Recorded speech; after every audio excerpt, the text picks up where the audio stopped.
May magiging kapamilya kaya muli? Kamakailan nga ay na-blind item ang isang star na pipirma sa ABS-CBN.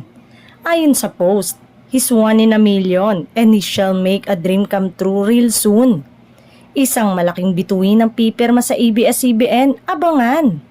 Sinabi sa clue at obvious na lalaki ang big star na ito.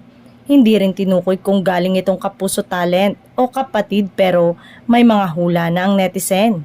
Ang hula lang at talented ito at matagal na rin gustong pumirma sa ABS-CBN.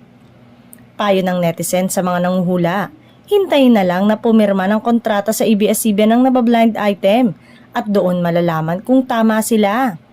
Hindi naman siguro magiging dahilan para muling uminit ang network war between ABS-CBN at GMA Network kung magiging kapamilya ito. Malakas kasi ngayon ang collaboration power ng dalawang network lalo na at magkukulab ang ABS-CBN at GMA. Kaya maaari naman mag-guest ito sa Kapuso Network.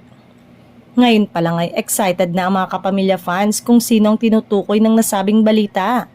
May iba kasi na ng hula na at kumpirmasyon na lamang ang kanilang hinihintay.